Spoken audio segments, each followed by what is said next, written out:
Vamos falar de Zwinglio. Esse aí é um reformador muito esquecido, porque ele acabou ofuscado pelo Lutero, seu contemporâneo, e por Calvino, que veio depois dele e que foi maior do que ele.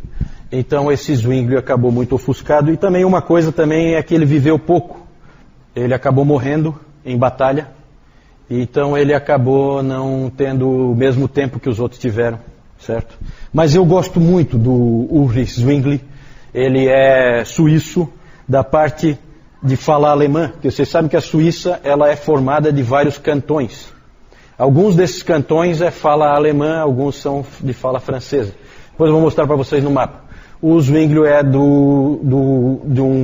de Zurique, que é fala alemã, certo? Ele nasceu só 7 meses depois do Lutero, eles têm praticamente a mesma idade, certo? São contemporâneos. Filho de camponeses, ele formou-se na escola dos humanistas, então ele já recebeu influência humanista e assumiu o pastorado de uma grande igreja em Zurique.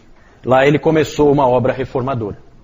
Ele foi influenciado por Erasmo, no seu gosto pelas escrituras, e também grandemente influenciado por Lutero e pelos seus escritos, certo? Mas esse movimento da reforma suíça é um movimento independente, certo? Ele acontece paralelo.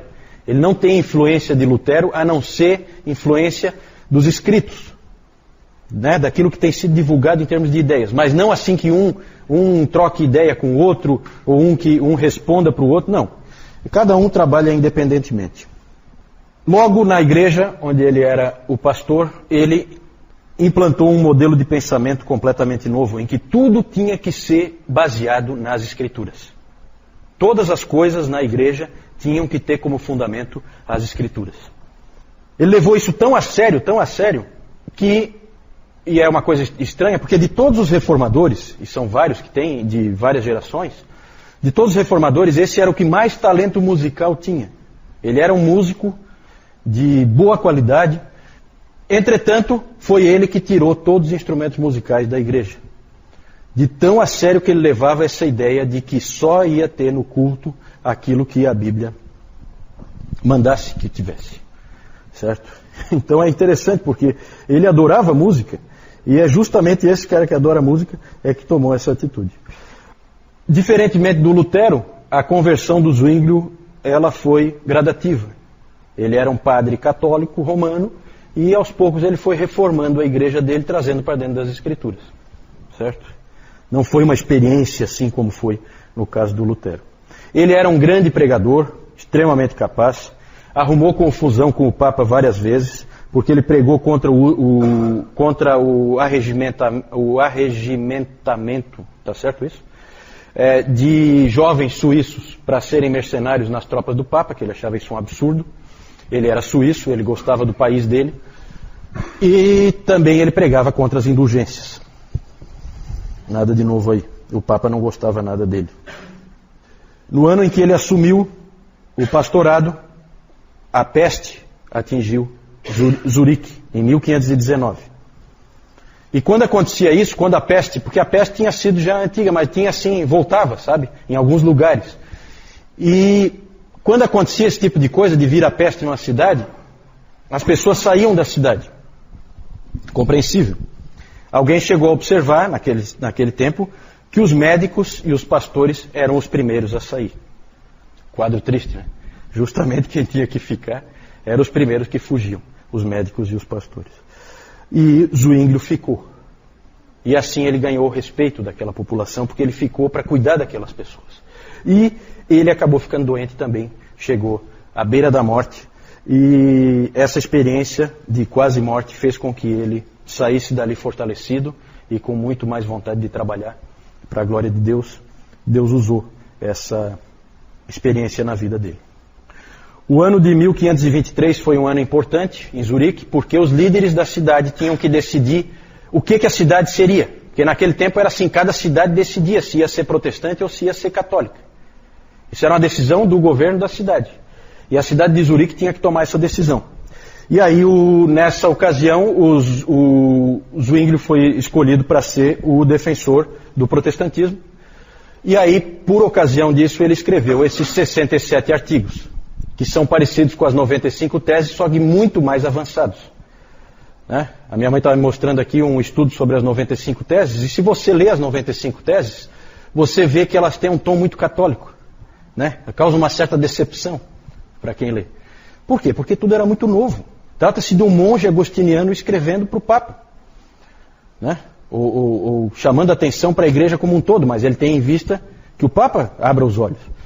E então é realmente estranho. Esses 67 artigos já têm um tom muito mais protestante. Né? O que acabou acontecendo é que ninguém do lado católico veio defender a causa católica, porque ninguém queria enfrentar Zwinglio num debate. E aí o Zwinglio não teve dificuldade de convencer os líderes da cidade a que Zurique deveria se tornar uma cidade protestante. Como teólogo, ele foi um teólogo da Bíblia. Ele cria, como Lutero, em sola escritura. Só que ele levou sola escritura muito além, como nós já vimos nessa coisa que eu falei dos instrumentos. Ele achava que tudo tinha que estar sob as escrituras, dentro da igreja. Ele criou o que ele chamou de teste das escrituras, que ele descreve assim: eu comecei a testar cada doutrina por essa pedra de toque. Se eu visse que um ensino podia resistir ao teste, eu o aceitava. Se não, eu rejeitava. Então ele testava todos os ensinos pelas escrituras. E ele começou a usar o teste não só para doutrinas, mas para tudo, como eu já disse. A adoração, por exemplo. O Lutero achava que se a Bíblia não proíbe alguma coisa, você pode fazer. O pensamento aqui é completamente diferente. E aqui há uma diferença já entre esses dois ramos do protestantismo que andam paralelos. O luteranismo e os reformados. Né? No luteranismo tem esse pensamento. Não proíbe, pode fazer. E com isso a igreja luterana, naquele tempo, ficou ainda com muitas das práticas medievais, porque o Lutero achava que não tinha por que eliminar. Já o Zwinglio revolucionou. Tirou todas as imagens da igreja, acabou com aquelas vestes especiais, tirou os crucifixos, acabou com os dias santos, removeu os instrumentos musicais, como eu disse, porque tudo isso ele achava que não havia ordem na Bíblia para que essas coisas fossem utilizadas. Então é uma outra forma de pensar. O Zwinglio teve problemas nos 12 anos em que ele foi líder da reforma em Zurique, porque havia pessoas que achavam que ele estava indo muito devagar na reforma. Ele já estava indo muito mais rápido que o Lutero, e ainda assim tinha gente que achava que estava muito devagar a reforma. Depois nós vamos falar dos radicais da reforma. Ele teve problema com esses radicais e o Lutero também.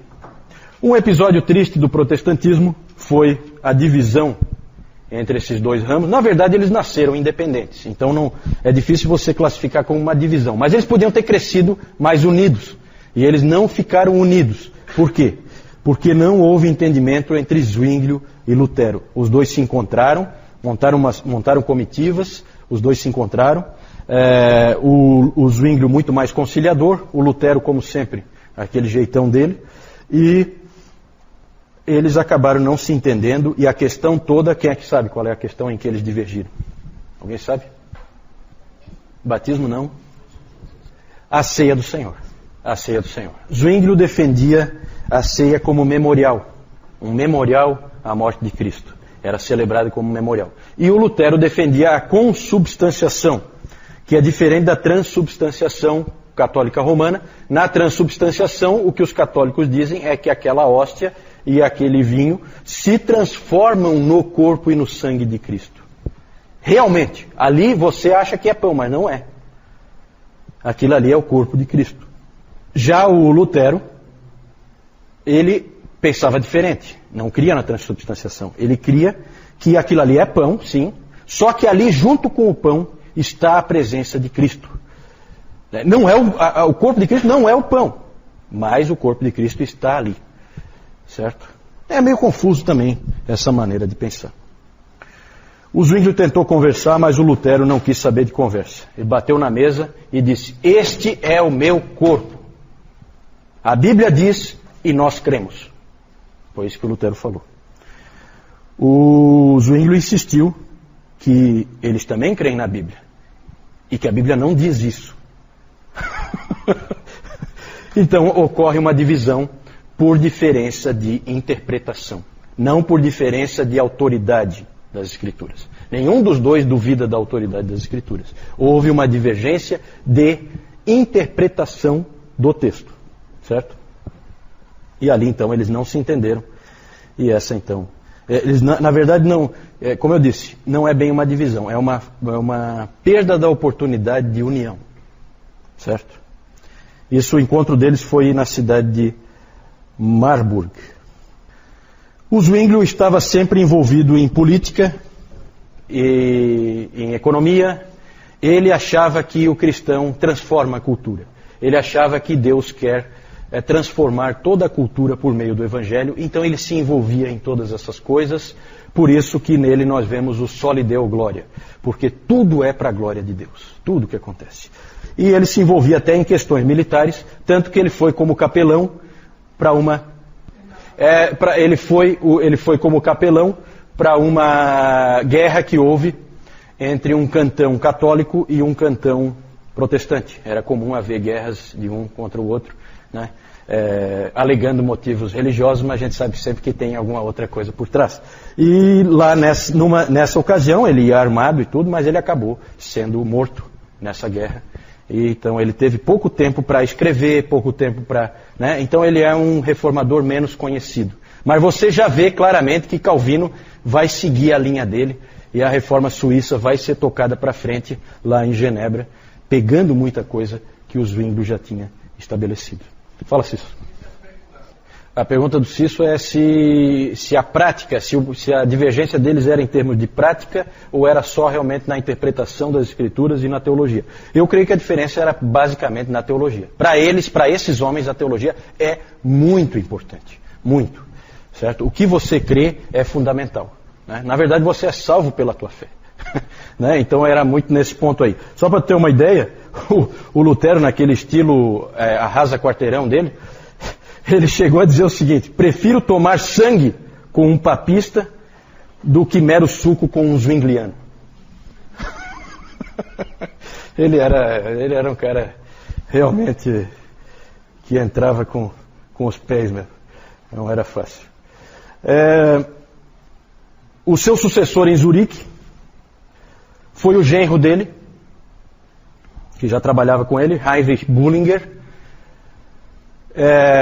Esse também é outro esquecido. Esse cara foi tremendamente influente. Hoje os historiadores estão descobrindo a influência desse sujeito. Ele ficou muito esquecido.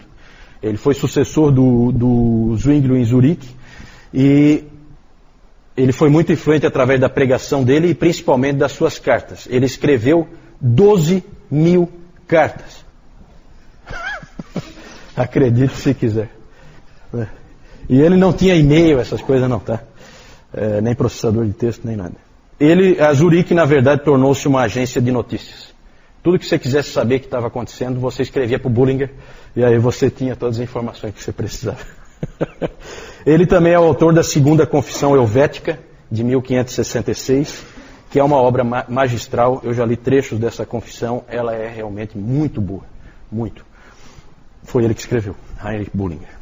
A influência desses dois homens sobre o conjunto do protestantismo é enorme. Junto com Calvino, a influência deles sobre os huguenotes franceses, sobre os holandeses, sobre os puritanos da Inglaterra e sobre os escoceses é enorme e fundamental para a existência de tantas igrejas protestantes que nós temos hoje. Aí então vocês veem o Zwinglio, a casa onde ele nasceu, que está conservada até hoje, né? Claro que eles sempre reformam e tal, mas foi nessa casa que ele nasceu. Esse aqui é o Bullinger, sucessor dele, em Zurique.